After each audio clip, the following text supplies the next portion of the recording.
The grocery store hummed with the soft rhythm of a normal afternoon. A gentle buzz of conversation filled the aisles. The clink of carts, the soft beeping of scanners, the low hum of background music. The kind of day where time moved slowly, where everyone seemed half asleep in routine. Behind register 4 stood Maya, a young cashier in her mid-20s. She wasn't new, but she wasn't old enough to feel comfortable either. Her dark hair was tied back neatly, her uniform freshly washed but slightly faded. She greeted each customer with the same polite smile, even when her feet ached and her shift still had 2 long hours left. Maya liked quiet days. They made her job easier, but she didn't know. This quiet wouldn't last long. Then she arrived, a woman in her 50s, tall, elegant, and dressed as if she had stepped out of a luxury magazine. Her heels clicked sharply against the tiled floor. A pair of diamond earrings caught the light with every movement. She carried herself with the confidence of someone who was used to being served, not questioned. Her name, though Maya didn't know it yet, was Mrs. Thornton. Mrs. Thornton's cart was filled with imported goods, organic fruits and designer brand bottled water. She didn't glance at the prices. Her perfume lingered in the air long after she passed. When she reached the register, Maya smiled automatically. "Good afternoon, ma'am. Did you find everything you were looking for today?" Mrs. Thornton didn't answer. She was scrolling through her phone. Maya began scanning items quietly, hoping to stay invisible. Everything seemed fine until it wasn't. One of the items, a box of imported tea, didn't scan correctly. The system showed a different price, higher than what the shelf label had said. Maya double-checked, but the computer wouldn't budge. Ma'am," she said softly. "This tea seems to be ringing up at $19.99 instead of $14.99. I can call for a price check if you'd like." Mrs. Thornton finally looked up. Her eyes narrowed. "That's not what the sign said." "Yes, I understand," Maya replied calmly. "I'll just have someone confirm." But Mrs. Thornton interrupted sharply. "I don't have time for this. Just fix it. You people always make mistakes." The tone, sharp, cold, caught the attention of a few nearby customers. The quiet hum of the store felt heavier suddenly. Maya's cheeks warmed, but she kept her voice steady. "I'm really sorry, ma'am. I can't change prices without approval." The wealthy woman sighed loudly. "This is ridiculous. Do you even know what you're doing?" The line behind her had grown longer. Shoppers began shifting uncomfortably, exchanging silent glances. A mother with 2 kids whispered to her son to stay quiet. An older man crossed his arms, looking annoyed but unwilling to get involved. Maya's heart beat faster. Her hands trembled slightly as she tried to keep scanning. "I'll just call my manager." Mrs. Thornton's voice rose. "No, you'll fix it now. I don't need to talk to some manager who probably doesn't care either." Her words cut through the air like a knife. Even the background music seemed to fade. Maya swallowed hard, feeling small, wishing she could disappear. Every second felt longer. The customers behind her avoided eye contact, pretending to browse their phones. Nobody wanted to draw attention. Not yet. But one person standing third in line quietly watched. He was calm, patient, and strangely focused on what was happening. His name was Alex, and though he hadn't spoken yet, something in his expression said he wouldn't stay silent for long. Mrs. Thornton leaned forward, voice cold but loud enough for everyone to hear. "Do you even understand how customer service works? People like you should learn to do your job right." The words stung. Maya felt her throat tighten, but she forced herself to keep smiling. "I'm really sorry, ma'am. I'll get this sorted out right away." But Mrs. Thornton wasn't done. "I'll be reporting this. You're wasting my time." The woman's tone turned from irritation to anger, loud, entitled, humiliating. The line had stopped moving. Everyone was listening now, unsure what to do. Maya pressed the call button for her manager, but her hand shook so much she almost missed it. Her voice, barely above a whisper, said, "Manager to register 4, please." A long, tense silence followed. And then, just as Mrs. Thornton began another sentence, a new voice spoke up from behind her. Calm, firm, clear. "That's enough." Every head turned toward the man in the third spot. Alex, who had been silent until now, and in that quiet moment, the entire store seemed to hold its breath. The air in the grocery store changed. The moment Mrs. Thornton's voice rose, the background chatter seemed to fade away. Even the soft music that had been playing felt distant, like it was hiding. "I said fix it," she snapped, slamming the box of tea onto the counter. Maya's hands froze for half a second. Her instinct told her to apologize, to smooth things over. But her chest tightened. She hadn't done anything wrong. Still, she forced a polite tone. "I understand, ma'am. I just need my manager to confirm the price." Mrs. Thornton scoffed. "You need someone to hold your hand for this? Honestly, it's not that hard." Maya felt her cheeks grow warm. Her eyes darted to the blinking register screen, the numbers glowing like tiny accusations. The waiting customers shifted impatiently behind the woman, their faces caught between pity and annoyance. A mother in line whispered to her teenage son, "Don't stare." But everyone was staring. Maya's internal voice whispered, "Stay calm. Don't make it worse. Just breathe."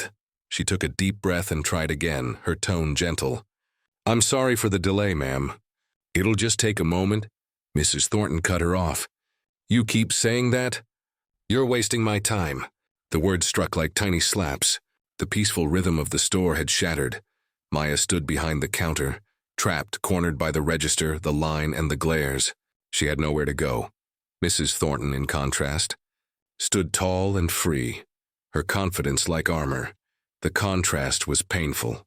Maya's uniform was slightly wrinkled, her hands dry from handling paper bags and sanitizer. The woman before her was the opposite. Silk scarf, gold watch, flawless posture. Everything about her screamed control, and that's exactly what she wanted. Control. "You people never listen."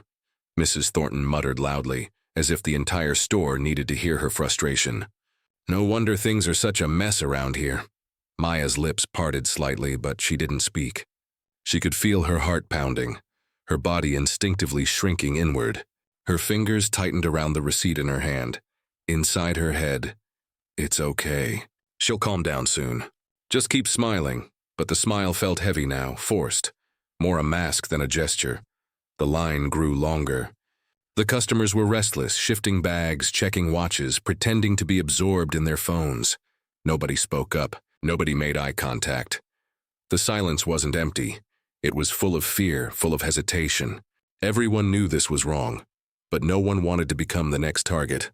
The tension stretched thin, a string about to snap. A young man near the end of the line whispered to his girlfriend, "Why doesn't someone say something?" She shook her head quickly. "Don't get involved. It's not our business." An older man sighed quietly and turned away. A store employee peeked around the corner but disappeared when Mrs. Thornton's voice rose again. The world around Maya blurred slightly. Her focus narrowed to the sound of that angry voice and the dull, rhythmic thud of her heartbeat. "Unbelievable," Mrs. Thornton muttered. "I pay good money to shop here, and this is the service I get?"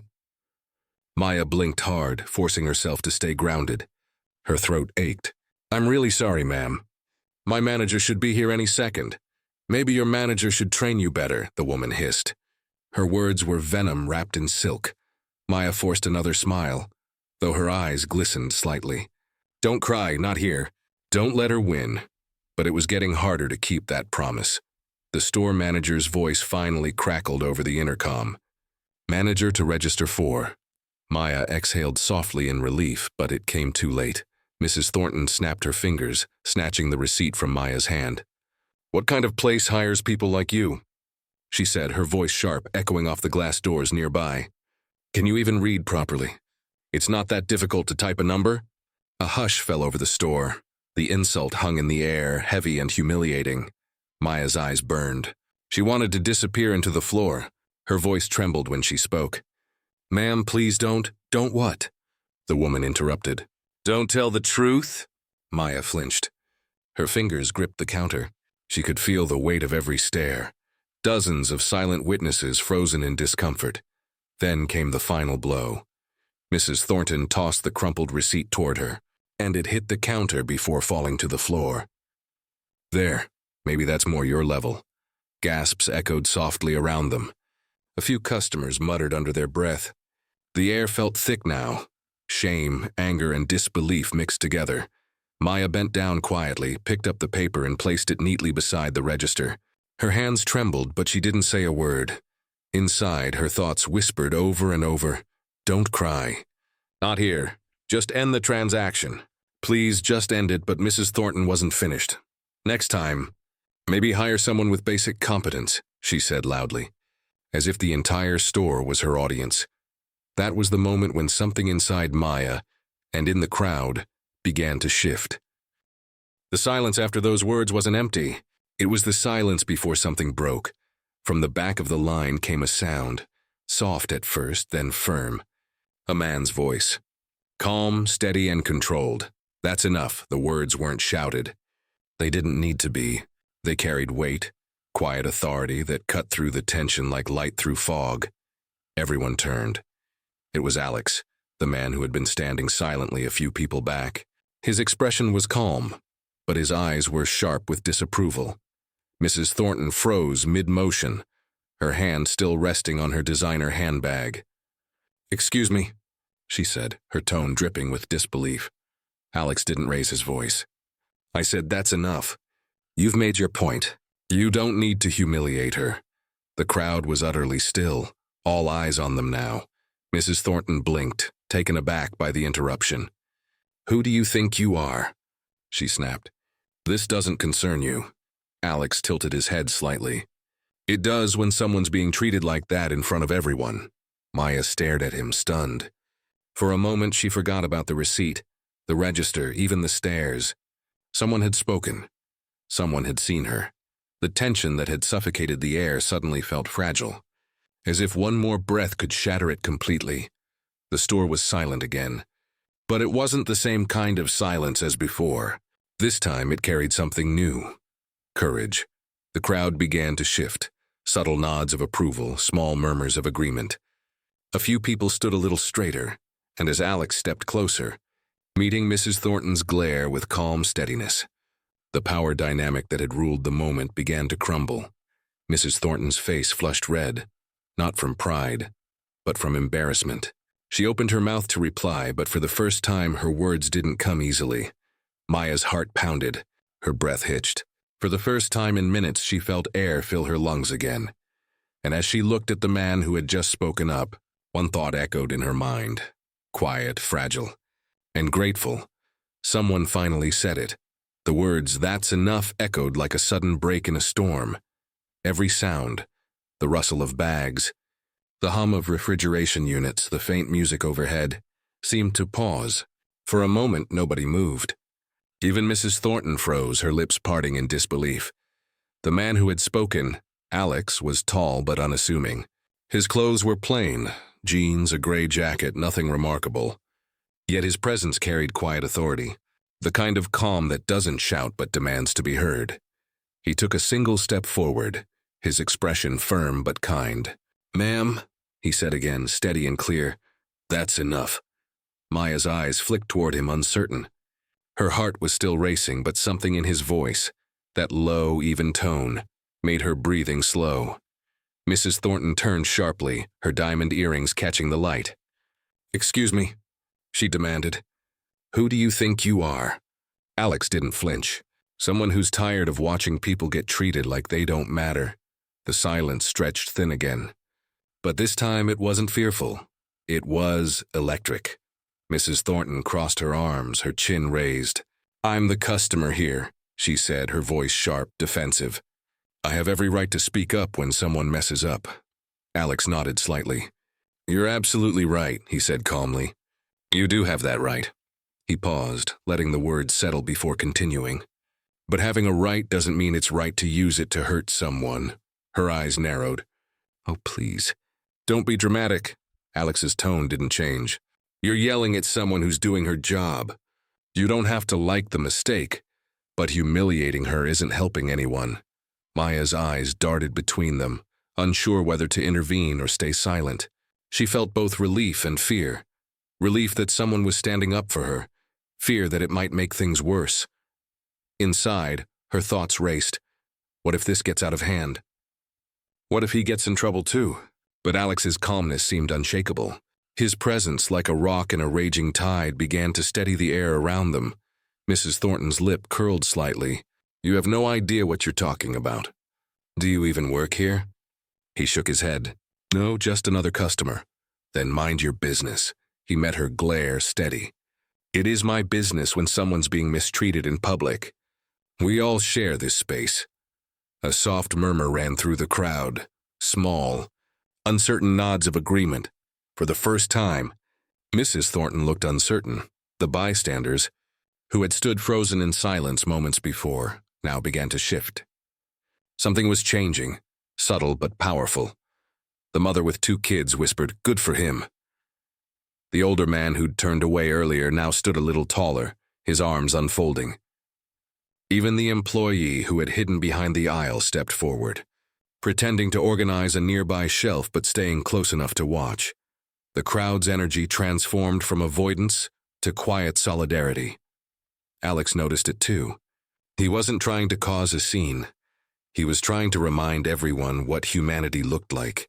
He glanced at Maya briefly, offering a small, reassuring nod. She swallowed hard, her throat tight with emotion. Mrs. Thornton, however, wasn't used to losing control of a moment. Her voice grew colder. "You people don't understand. It's about principle. If they overcharge me, they'll overcharge others." Alex tilted his head slightly. "You're right, principles do matter," he said. Then his voice softened. "But so do people. And right now you're forgetting that she's one." There was no anger in his tone, just quiet truth. That made it harder to argue against. Mrs. Thornton blinked, clearly struggling to find her footing. She turned toward Maya. "You're lucky someone's playing hero for you." Maya didn't speak. Her lips trembled slightly, her eyes glistening. She wanted to say thank you, but the words wouldn't come. Alex took another slow step forward. Not threatening, just steady. "Ma'am," he said, "I'm not here to argue. You're clearly upset, and I get that. But the way you're talking to her, that's not frustration anymore. That's cruelty." Mrs. Thornton's face tightened. "Cruelty?" she repeated, incredulous. "Do you even know who I am?" Alex gave a faint smile. "No, but I know what this looks like." Her voice rose again, her pride pushing back. "I'm the customer. I have the right to demand good service." Alex's eyes met hers. "And she," he said softly but firmly, "is a human being." Those words landed like a stone dropped into still water, the ripples spreading silently through everyone around them. The crowd's collective breath seemed to catch. No one spoke, no one moved. Even Mrs. Thornton paused, her face flushing, her mouth opening and closing as she tried to find a retort. But there was none. Maya felt something inside her shift. For the first time all day she felt seen, not as a cashier or an employee, but as a person. Someone worth defending. Alex didn't move closer, didn't raise his voice. He simply stood there, quiet but immovable. His courage wasn't loud. It was steady, like a hand reaching into a storm and holding it still. Mrs. Thornton's face turned a deeper shade of red. She grabbed her purse from the counter, her voice trembling. Not with anger this time, but embarrassment. "I don't need to stand here and be lectured by strangers." Alex nodded slightly. "Then maybe it's time to go." She glared at him one last time, then snatched her bags and turned toward the exit. Her heels clicked sharply against the floor, each step echoing louder than the last. The glass doors swung open with a rush of air, and for a moment the store felt impossibly quiet. The silence that followed wasn't awkward anymore. It was cleansing, like the air after a storm. Then came the whispers, a soft "thank goodness" from someone near the back. A few sighs of relief. Even a small clap from an elderly woman who'd been watching quietly by the dairy section. Maya stood frozen behind her register, staring at the door where Mrs. Thornton had vanished. Her hand still trembled slightly, but her breathing had steadied. Alex approached slowly, his tone gentle now. "Are you okay?" Maya nodded weakly, her voice small. "I think so." "Thank you," he smiled. "You don't have to thank me. You didn't deserve that." Before Maya could reply, the store manager finally appeared, late, confused, and unaware of what had just unfolded. "What's going on here?" he asked, glancing around. Maya hesitated, unsure where to begin. Alex simply shook his head. "It's handled." The manager frowned but said nothing else. The moment seemed to settle, tension replaced by calm. But somewhere outside, behind those glass doors, Mrs. Thornton was still fuming. Her pride had been wounded, and her anger wasn't done yet. She paused by her car, hands shaking as she unlocked it.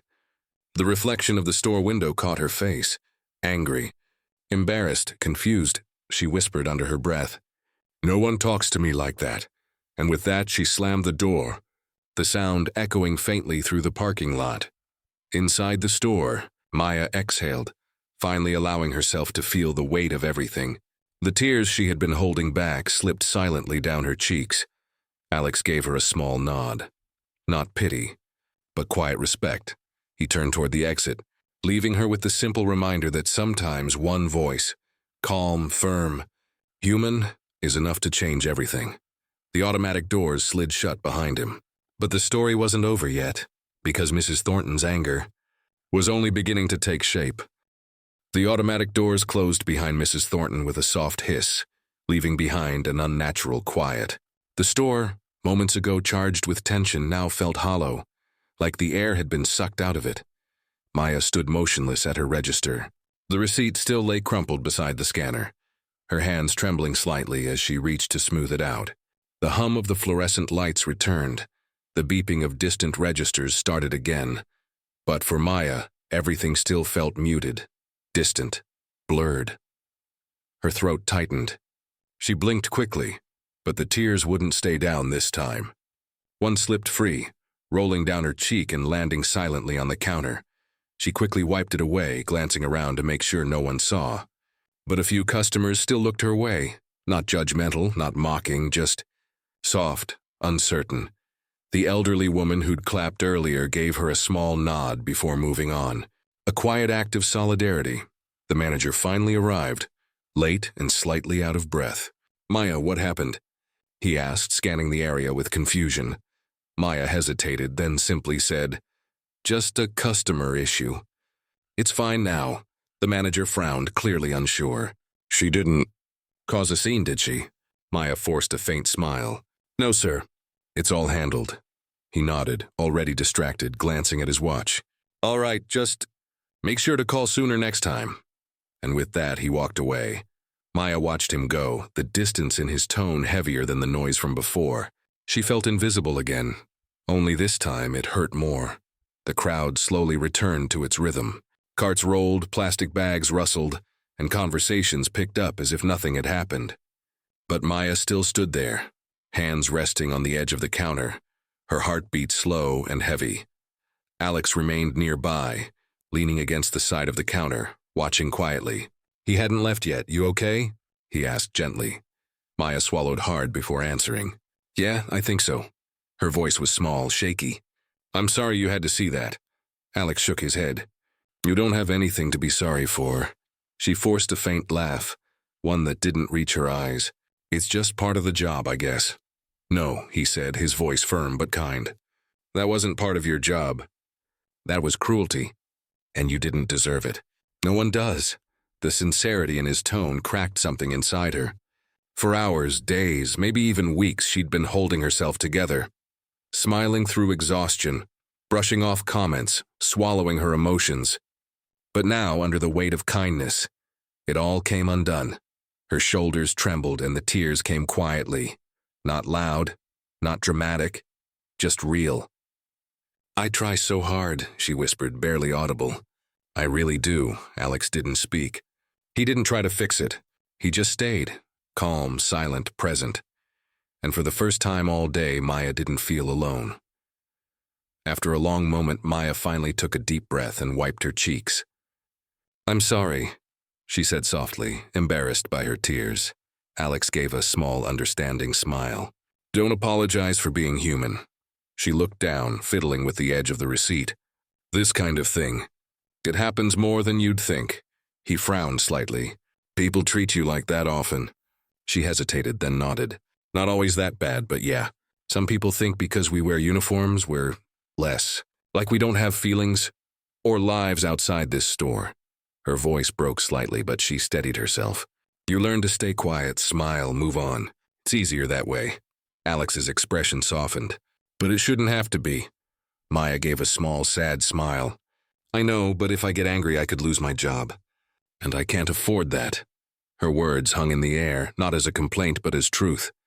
The quiet kind of truth most people ignore because it's uncomfortable. Alex nodded slowly. I get it. My mom worked in retail when I was a kid. I remember her coming home exhausted and still trying to smile. It's not easy, Maya looked up surprised. So you know what it's like, he nodded. Yeah, and that's why I couldn't just stand there. Their eyes met for a brief silent second, a moment of mutual understanding. The kind that doesn't need words. The store was quieter now. The rush had slowed. Only a few customers lingered in the aisles. Maya had finished her transaction logs, though her mind was miles away. As she wiped down the counter, she thought about all the small humiliations she'd endured. The sighs, the eye rolls, the impatient complaints. They never seemed to matter much individually. But today, with one woman's cruelty, they all came rushing back, and yet through all of it, there had always been something stronger, a kind of silent dignity she'd learned to hold on to. Keep your calm, keep your kindness. Don't let them take that from you. The narrator's tone softens. Sometimes the hardest part of endurance isn't the pain itself. It's staying gentle in a world that keeps testing your grace. Alex leaned slightly against the counter, his arms crossed loosely. You know, he said quietly, most people here and they saw what happened, and they'll remember the way you handled it. Maya gave a small laugh. You mean crying at the register? He smiled. No, I mean staying kind when you had every reason not to. She blinked, then looked away, trying to hide another tear that slipped free. Kindness wasn't weakness, though people often mistook it for that. It was strength in disguise. As the minutes passed, the moment slowly dissolved into the ordinary again. Customers came and went. The store lights flickered softly in the reflection of the clean glass doors. Maya finished her shift in silence. Her movements were slower, gentler now, almost meditative. Every beep of the scanner felt distant, like she was floating through the motions. When she finally clocked out, the sun outside had begun to dip low, spilling a golden light across the parking lot. She stepped out into the quiet evening air, her tired breath visible in the fading warmth. Alex was waiting just outside the doors, leaning against a railing, hands in his pockets. You made it through, he said lightly. Maya smiled faintly. Barely. They stood there for a moment, watching the sunset reflect off car windows and shopping carts. Neither spoke much, they didn't need to. The silence was peaceful now, not heavy. Finally, Maya said softly, thank you, for stepping in. Most people wouldn't have. Alex shook his head. I just did what was right. But you handled it with more grace than most people ever could. Her lips curved into a genuine smile for the first time that day. Maybe. I just wish it didn't have to happen at all. He nodded slowly. Yeah, but sometimes the bad moments show everyone what good still looks like. They shared a quiet look, two strangers connected by a moment neither of them had planned for. Then Alex gave her a small wave and began walking away. Blending into the golden light, Maya stood there, breathing in the calm evening air. She felt tired, yes, but lighter somehow. Inside the store, life had already moved on. But outside, under that quiet sky, Maya carried something new. A sense of peace and the soft reminder that even in the smallest corners of life, dignity mattered. The world went still around her. And for the first time all day, she finally let herself rest. The next morning, the grocery store looked the same from the outside. Clean glass, perfect rows of carts, the usual posters about weekly specials. But inside the world that surrounded it, something had shifted. A customer who'd been waiting near the dairy aisle, a young woman named Jenna, had filmed part of the incident on her phone. She hadn't meant to cause a scene. She hadn't even planned to post it. But when she got home that night and replayed it, she couldn't shake what she saw. There was Maya's trembling voice, steadying itself against humiliation. There was Mrs. Thornton's cutting anger, sharp as a winter wind. And there was Alex, quiet, immovable, drawing a line that changed the tone of the room without raising his voice. Jenna edited the clip gently. No flashy graphics, no heavy captions, no attempt at drama. She blurred Maya's name tag, left out the store's exact location, and wrote a soft description. A cashier was being yelled at for a pricing error. The man in line stood up for her. I just wanted to share a reminder that kindness matters. She posted it to a small account. No hashtags, no push for views, just a quiet truth set loose in the noisy world. By noon, the video had been shared hundreds of times. By evening, thousands. It spread like warm tea through a cold house. Slow at first, then all at once. It's easy to say the internet as if it's a single thing. But what found the video wasn't a machine. It was people. Students on lunch break. Nurses changing shifts. Parents rocking infants to sleep at 2 a.m. Retail workers who recognized the look on Maya's face and felt it like a bruise that never fully healed. Comments bloomed beneath the video like small lanterns in the dark. I've been that cashier. It's not just the words, it's how they make you feel invisible. To the guy who said that's enough, thank you. We need more of you. Everyone deserves dignity, especially people on the front line of the everyday. The clip was picked up by a local community page, then an account that shared small acts of courage. A journalist reached out to Jenna with a simple question. Did the cashier get home okay? Within 24 hours, the video had crossed the invisible threshold that turns a moment into a story. People didn't just watch. They cared. They argued. They reflected. Some admitted they'd been a Mrs. Thornton once and wished they hadn't. Others confessed they'd stayed silent when someone needed help and promised themselves they wouldn't next time. A thread began. Retail workers shared their quiet battles, the insults, the condescension, the you people that sliced deeper than most realized. And alongside those stories came something else, gratitude. Gratitude for anyone who chose to step in, gently but firmly, and remind the world there are lines we don't cross. Maya didn't know any of this at first. She went to work with the same careful smile, but by mid-morning another cashier showed her the clip. Maya watched, her breath caught at the back of her throat. There she was, small on a screen, and somehow braver than she remembered. Her hands shook as she read the comments. "Is this really about me?" she whispered. "It's about kindness," the other cashier said. "And yeah, you." While the video protected specifics, the city wasn't that big and the story carried its own breadcrumbs. People recognized the store layout. A few recognized Mrs. Thornton. It started as whispers, a last name here, a familiar car there.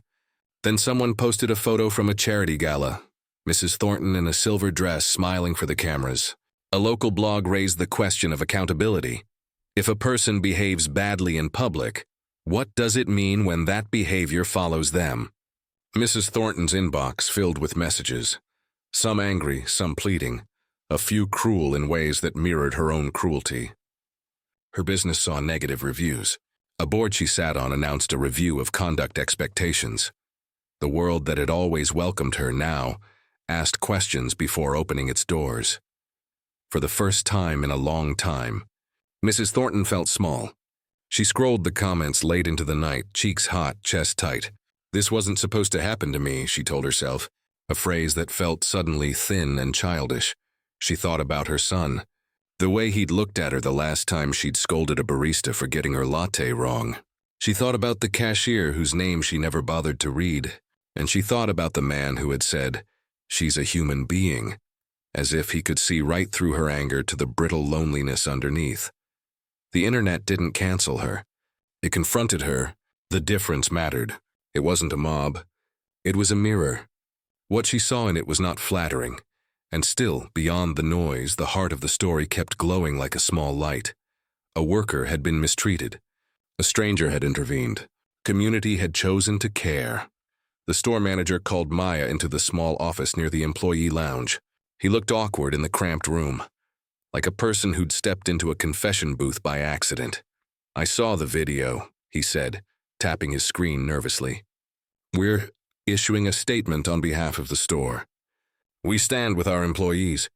We're adjusting policy to better support staff in these situations. More training for conflict de-escalation and permission to pause service when abuse escalates." Maya listened quietly. She wasn't sure what to say. Part of her wanted to ask why it took a video for the store to notice what workers had always known.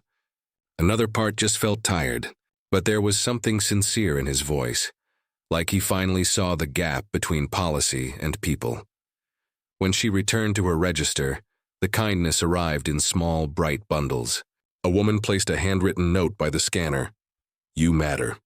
Thank you for your patience. A man bought a bouquet from aisle 3 and left it without a word. Someone prepaid for coffee at the shop next door, leaving a sticky note that said, For Maya. Her phone buzzed with messages from strangers. I saw what happened. You didn't deserve it. My daughter works a register too. Thank you for being kind anyway.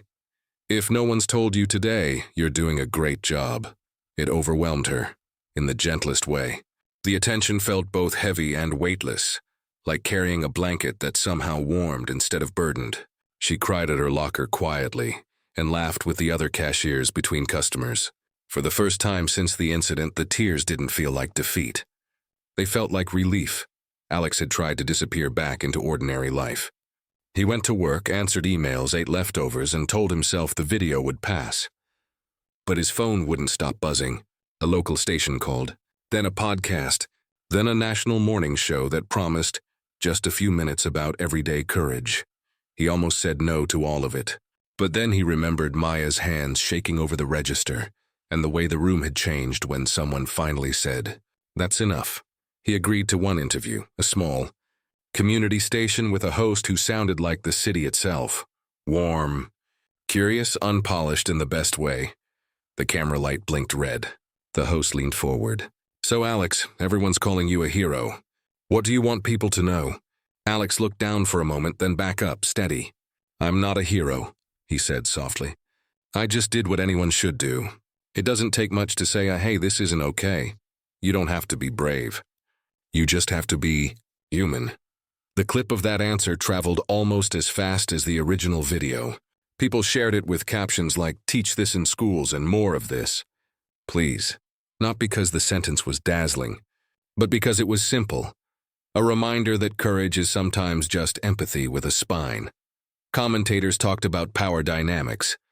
Teachers used the video to discuss bystander intervention. A city council member mentioned new guidelines for customer conduct in public service spaces. The story that began at Register 4 seeped into places where rules are written and habits are made. Meanwhile, Maya went home after another long day and opened a message request she hadn't noticed before. The sender's name made her pause, Mrs. Thornton. Maya stared at the screen, heart quickening, thumb hovering. She could have ignored it. She could have reported it. She could have blocked it. Instead, she took a breath and opened the message. I'm sorry for how I spoke to you. I'm embarrassed and ashamed. I don't expect forgiveness. But I'm learning, and I want to make this right. Maya sat very still. Outside her window, the evening folded itself into soft blues and purples. The city hummed. Her room was quiet. She didn't reply, not yet. She closed the message and set down her phone, her hands folded in her lap, the way she did as a kid when she was trying to decide what kind of person she wanted to be. In another part of the city, Mrs. Thornton stared at her own screen, feeling more exposed to the world than any gala had ever made her feel. She didn't know if Maya would respond. Maybe the silence was the answer. Maybe not. Across town, Alex poured a cup of tea he'd never admit was overpriced and sat by the window, watching the night take the edges off the day. He thought about his mother, about kindness, about the way a stranger's dignity had felt like a fragile thing worth guarding. The video kept moving through the world, carried by people who found a piece of themselves in it, not because it was loud or sensational, but because it was honest. A small moment that asked a large question. What do we owe one another in the ordinary hours of our lives? The answer wasn't found in the comments or the headlines. It was found where it started, in a quiet choice made by a stranger in a grocery line. Maya picked up her phone again, looked at the message from Mrs. Thornton, and exhaled slowly. She began to type, and then she stopped, because what happened next surprised even Maya herself.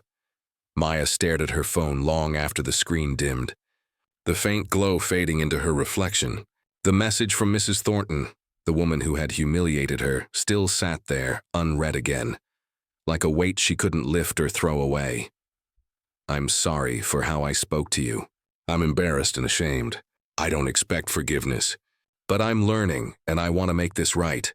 She'd reread it a dozen times, each line tugging at a different part of her chest. Anger, confusion, curiosity. At first she wanted to delete it. Part of her whispered, She doesn't deserve forgiveness. Another voice, quieter but steadier, said, maybe this isn't about deserving at all. That night she couldn't sleep. The scene replayed in her head. Not just the shouting, but the way Mrs. Thornton had looked in that moment. Furious, yes, but also brittle, like a person close to breaking. By morning, she made a decision. Maya typed back, hesitating before each word. I appreciate your message. I don't know what to say yet, but I'm willing to talk. She pressed send before fear could stop her. They met a few days later in a small cafe halfway across town. Maya almost didn't go, her stomach twisted with anxiety. But something about the invitation felt sincere. Mrs. Thornton had offered to meet privately. No cameras, no reporters, no apologies meant for show. When Maya arrived, Mrs. Thornton was already there. The elegant woman from the store was gone. In her place sat someone smaller, quieter, hair pulled back simply, eyes tired. Her posture wasn't sharp anymore. It was folded in on itself. Maya, she said softly, standing as Maya approached. Thank you for coming. Maya nodded, unsure whether to sit or walk away. But she sat. A small moment of silence passed between them, heavy and awkward. I know I don't deserve your time, Mrs. Thornton began, her voice trembling slightly. But I needed to tell you I'm sorry. Not just in a message, but face to face. Maya's hands wrapped around her coffee cup, mostly to keep them from shaking. I didn't expect to hear from you, she admitted quietly. Mrs. Thornton nodded. I didn't expect to write to you. She gave a weak smile. For a few days I convinced myself the whole world had overreacted, that I was the victim of some internet crusade. But then I watched that video again. Her eyes glistened, and I didn't see a stranger yelling. I saw myself, someone I didn't like very much. The words hung there, soft and fragile. Maya said nothing for a moment, just listened. There was something disarming about the woman's honesty. It wasn't practiced or polished like before. I lost my husband last year, Mrs. Thornton said suddenly, her voice catching. Cancer. We were married 30 years. He was the calm one, the kind one. I used to think I was the strong one, but after he died, I just stopped knowing how to exist without him. She looked down, fingers tightening around her mug. The day at the store, I'd just come from another argument with my son. He barely talks to me anymore. I think he's tired of who I've become. Maya listened in silence, unsure how to respond. It wasn't an excuse, it was an explanation. And somehow that difference mattered. Mrs. Thornton continued quietly. I know I took my pain out on you. You didn't deserve that.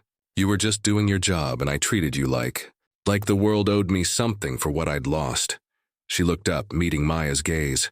I don't expect you to forgive me, but I needed you to know I see it now. I see what I did to you. Maya's throat tightened. For the first time since that day, she didn't see a villain sitting across from her. She saw a woman trying, awkwardly, clumsily, to find her way back to humanity. When Maya finally spoke, her voice was soft but steady. I was angry, she said honestly. For days. I couldn't stop replaying it.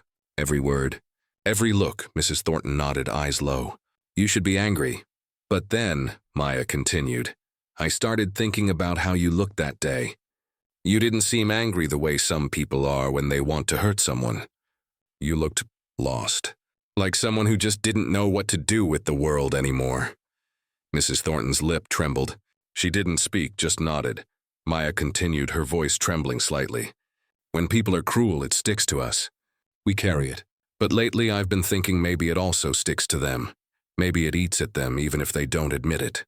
The older woman's eyes filled with tears. It does, she whispered. Silence again. But this time it wasn't heavy. It was healing. Maya sighed. I'm not sure I can forgive you completely, not yet. But I can understand you. Mrs. Thornton exhaled shakily, relief and grief mingling in her face. That's more than I deserve. Maya shook her head. Maybe it's not about what we deserve. Maybe it's about what we need to move on. They both smiled faintly. Two strangers who had met through conflict, but found something strangely peaceful in the aftermath. They stayed for nearly an hour, the conversation softening as it went. Mrs. Thornton spoke about how she'd begun therapy, how she'd closed her boutique temporarily to volunteer at a food pantry. I figured, she said, smiling ruefully, If I'm going to lecture people about service, I should try it myself. Maya chuckled. A real laugh this time. That's actually kind of amazing. It's humbling, Mrs. Thornton admitted. I realized how little kindness I used to show. To anyone, really. Maya looked at her with quiet empathy. It's never too late to change. The older woman smiled, tears still clinging to her lashes. You sound like my husband used to. The cafe grew quieter as the afternoon light faded through the window, painting soft gold across their table. Outside, cars passed by, and the world kept moving, unaware that two women who once stood on opposite sides of pain were now learning how to meet in the middle. When it was time to leave, Mrs. Thornton stood and hesitated. Would it be all right if I kept in touch? Not often, I just want to do better. Maya considered it for a long moment, then nodded. Yes, that would be all right. They exchanged small smiles, not of friendship, not yet, but of mutual recognition. Two people who had seen each other at their worst and chosen, quietly, to look again. As Maya walked home, the air felt lighter than it had in weeks. She thought about forgiveness, how it wasn't a single act, but a slow unwinding of anger. Something that took time, patience, and understanding. The narrator's voice softens like a final note of a melody. Sometimes redemption doesn't come with grand gestures or perfect words.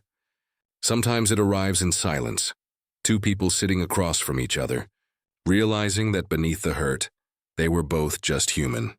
That night, Maya received another message, this time from Alex. Saw the interview. Proud of you.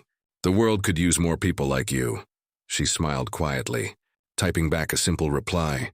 You too, and somewhere in that stillness, the story that began with shouting and shame found its first true breath of peace, because redemption wasn't about erasing the past.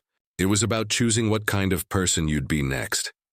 It's strange how one moment, one voice, can stretch far beyond the place where it began.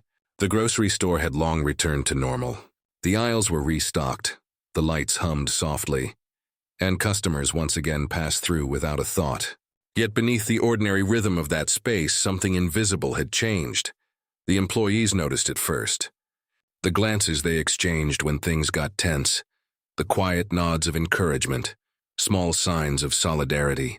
People who once stayed silent now spoke up when customers crossed a line, not with anger but with calm certainty. A small sign appeared by the registers soon after. Our staff deserve respect.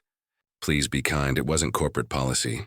It was handwritten, laminated, and taped to the counter by someone who believed that kindness shouldn't need permission.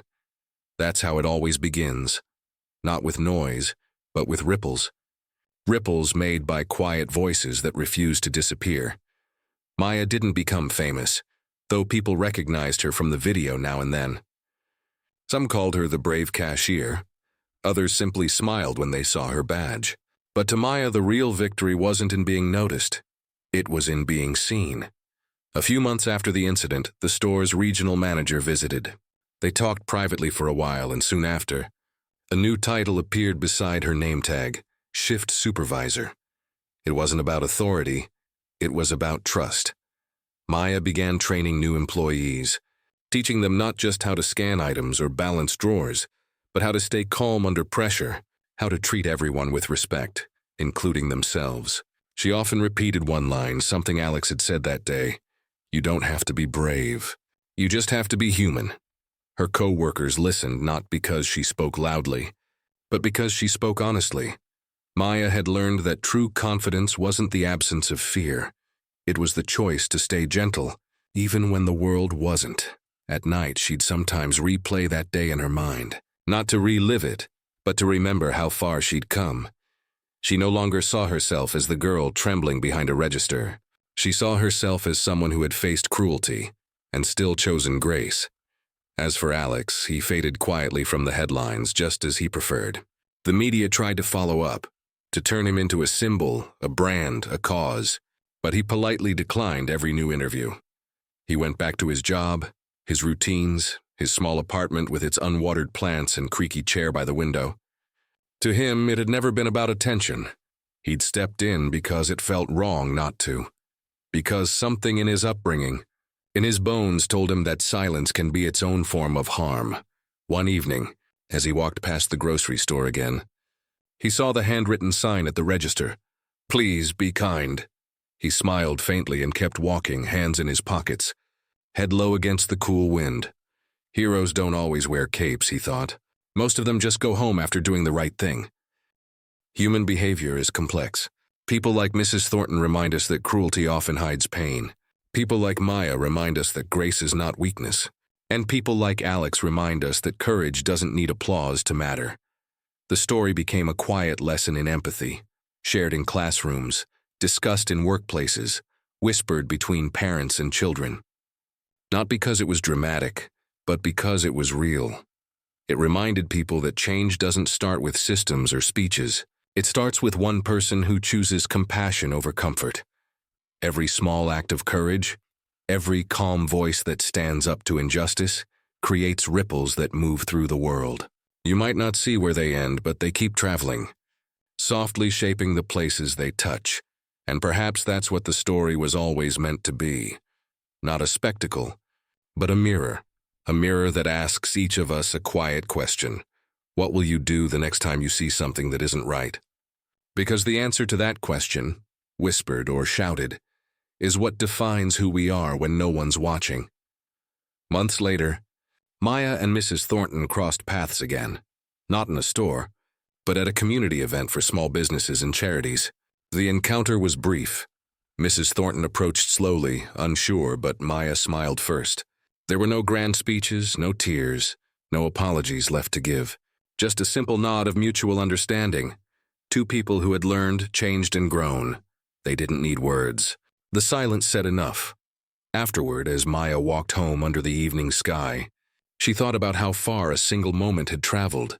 From a grocery line to a movement of empathy. She passed by a group of young cashiers heading home in their uniforms, laughing and teasing one another.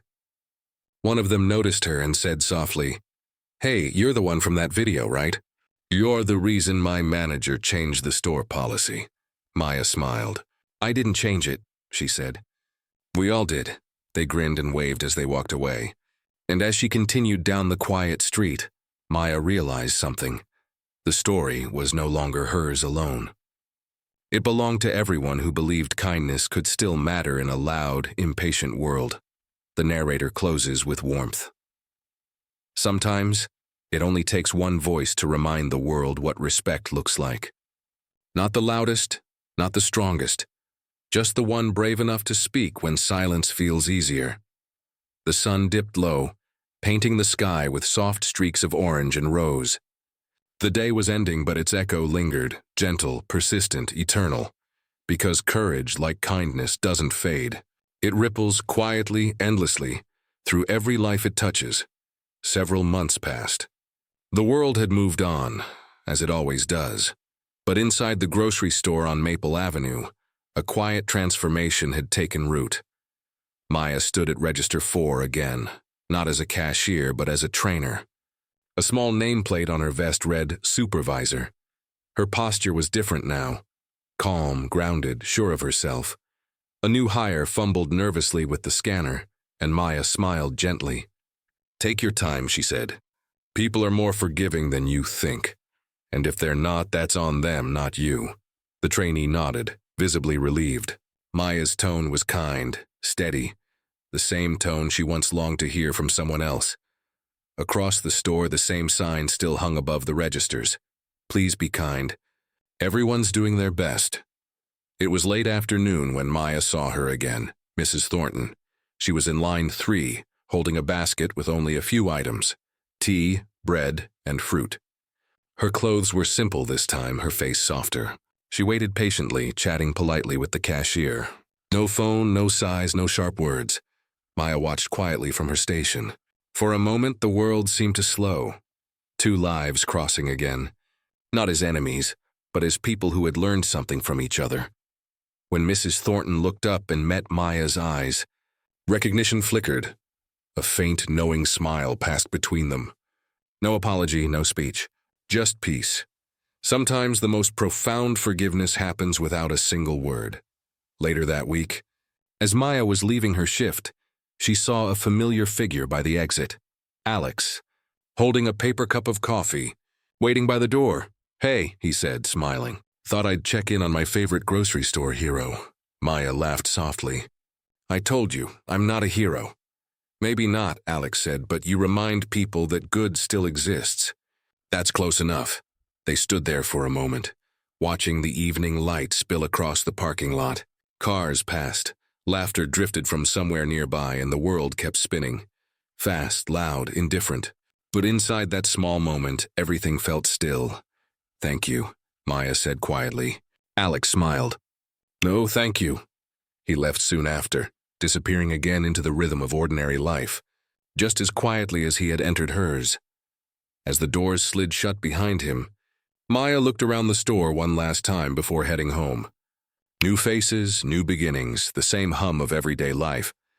But something was different now, not in the shelves or the walls, but in the people.